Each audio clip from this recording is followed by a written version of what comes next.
ಮನೆ ಹೊರಗಡೆಯಿಂದ ಮಾತ್ರ ಅಲ್ಲ, ಒಳಗಡೆಯಿಂದನೂ ಬಹಳ ಚೆನ್ನಾಗಿದೆ. Thank you madam. ಒಳ್ಳೆ ಇಂಟೀರಿಯರ್ಸ್, ಒಳ್ಳೆ ಟೇಸ್ಟ್ ನಿಮ್ದು.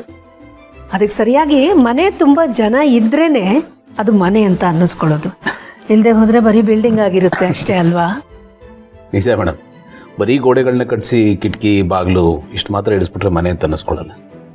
ನಮ್ಮವರು ಅಂತ ಯಾರಿದಾರೋ ಅವರೆಲ್ಲರೂ ನಮ್ಮ ಜೊತೆ ಇದ್ದಾಗಲೇ ಅದು ಮನೆ ಅಂತ ಅನ್ನಿಸ್ಕೊಳ್ಳೋದು. ನಿಜ. ಇವತ್ತು ನಾನು ಮನೆ ಒಳಗಡೆ ಬರ್ತಿದ್ದ ಹಾಗೆ ನಿಮ್ಮ ಫ್ಯಾಮಿಲಿನೆಲ್ಲ ನನಗೆ ಪರಿಚಯ ಮಾಡಿಸಿದ್ರಿ. ಅವರನ್ನು ಹೊರತುಪಡಿಸಿ ಒಂದಷ್ಟು ಜನ ಇದ್ದರು. ಅವರು ನಿಮ್ಮ ಫ್ಯಾಮಿಲಿ ಮೆಂಬರ್ಸು ಅಂತ ನನಗನ್ನಿಸ್ಲಿಲ್ಲ. ಆದರೆ ಅವ್ರಿಗೂ ನಿಮಗೂ ಏನೋ ಒಂದು ಆಳವಾದ ಆಪ್ತವಾದ ಬಾಂಧವ್ಯ ಇದೆ ಅಂತ ಅನ್ನಿಸ್ತು.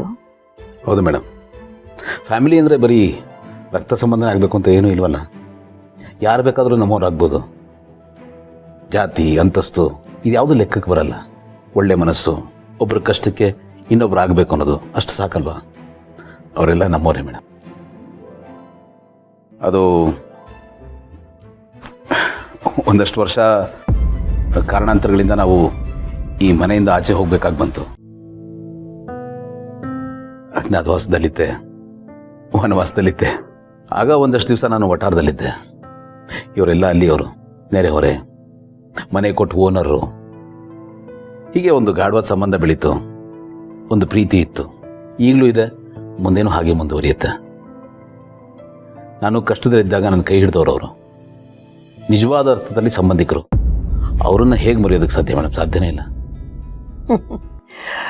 ಒಳ್ಳೆ ಮಾತು ಹೇಳಿದ್ರಿ. ಮುಂದಕ್ಕೆ ಹೋಗೋರು ಹಿಂದಿಂದನ್ನ ನಮಗೆ ಯಾಕೆ ಬೇಕು ಅಂತ ಅಲ್ಲೇ ಬಿಟ್ಟು ಹೋಗುವಂಥ ಕಾಲ ಇದು. ಅಗತ್ಯ ಬಿದ್ದಾಗ, ಅವಶ್ಯಕತೆ ಇದ್ದಾಗ ಮಾತ್ರ ಕಾಂಟ್ಯಾಕ್ಟು, ಮಾತುಕತೆ, ಸೌಹಾರ್ದತೆ, ಕಾನ್ವರ್ಸೇಷನ್ನು ಎಲ್ಲ. ಇಲ್ಲ ಅಂತಂದರೆ ಅವ್ರ ಪಾಡಿಗೆ ಅವರು, ಇವ್ರ ಪಾಡಿಗೆ ಇವರು. ಇಂಥ ಕಾಲದಲ್ಲಿ ನೀವು ಈ ಆಪ್ತತೆಯನ್ನು, ಈ ಬಾಂಧವ್ಯನ, ನಿಮ್ಮ ಬೇರನ್ನು ಮರಿದೆ ಉಳಿಸ್ಕೊಂಡು ಬಂದಿದ್ದೀರಾ ಅಂತಂದರೆ hats off to you. Thank you madam. ಇದು ಒಂದು ಅಮೂಲ್ಯವಾದ ಗುಣ. ಈ ಗುಣನ ಯಾವತ್ತೂ ಕಳ್ಕೋಬೇಡಿ. ಅದನ್ನು ಕಳ್ಕೊಂಡ್ರೆ ಇನ್ನೇನು ಉಳಿಯುತ್ತೆ ಮೇಡಮ್? ನಮ್ಮತನ ಕಳ್ಕೊಂಡ್ರೆ ಇದ್ದೂ ಇಲ್ದ ಹಾಗೆ ಅನ್ನೋದು ನನ್ನ ಭಾವನೆ. ನಾನು ಎಷ್ಟೇ ಮುಂದಕ್ಕೆ ಹೋದರೂ ಹಿಂತಿರುಗಿ ನೋಡಿದಾಗ ನಮ್ಮವರು ಅಂತಿರಬೇಕು. ಆಗಲೇ ನನಗೆ ನೆಮ್ಮದಿ. ನಾವು ನಡೆದು ಬಂದ ದಾರಿನ ಮರೆತ ದಿನ ನಾನು ನನ್ನನ್ನೇ ಮರೆತ ಹಾಗೆ. ಸಂಬಂಧ ಅನ್ನೋದು ದುಡ್ಡಿಂದ ಬರೋದಲ್ಲ ಅಲ್ವಾ ಮೇಡಮ್? ಪ್ರೀತಿ, ವಿಶ್ವಾಸ, ನಂಬಿಕೆಯಿಂದ ಬರೋದು. ದುಡ್ಡಿಂದ ಗಳಿಸಿದ ಬಾಂಧವ್ಯ ದುಡ್ಡಿಗಷ್ಟೇ ಸೀಮಿತವಾಗಿರುತ್ತೆ. ಅದನ್ನು ಹೊರತುಪಡಿಸಿ ನಿಜವಾದ ಬಾಂಧವ್ಯ ಆಗೋದು ಗುಣಗಳಿಂದ ಗಳಿಸಿರುವಂಥದ್ದು. ನಿಮ್ಮ ಈ ಆಪ್ತರೆಲ್ಲ ಅಂಥವರು. ಅದಕ್ಕೆ ಅವರು ನಿಮಗೆ ಸದಾ ಕಾಲ ಹೆಗಲಿಗೆ ಹೆಗಲು ಕೊಟ್ಟು ನಿಂತಿರ್ತಾರೆ. ನಿಮ್ಮ ಎಲ್ಲ ಆಗು ಹೋಗುಗಳಲ್ಲೂ ಕೂಡ ಭಾಗಿಯಾಗಿರ್ತಾರೆ.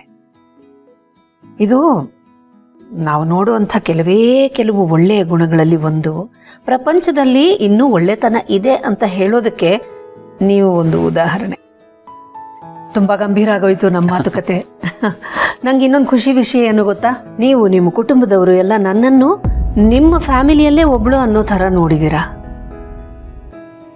ಎಷ್ಟು ಪ್ರೀತಿ ಕೊಟ್ಟಿದ್ದೀರಾ, ಎಷ್ಟು ಗೌರವ ಕೊಟ್ರಿ. ತುಂಬ ಖುಷಿ ಆಯಿತು. ನನ್ನ ಮನಸ್ಸಿನಲ್ಲಿ, ಹೃದಯದಲ್ಲಿ ನಿಮ್ಮೆಲ್ರಿಗೂ ಸದಾ ಕಾಲ ಒಂದು ಸ್ಪೆಷಲ್ ಸ್ಥಾನ ಇದ್ದೇ ಇರುತ್ತೆ. ಧನ್ಯೋಸ್ಮಿ ಮೇಡಮ್.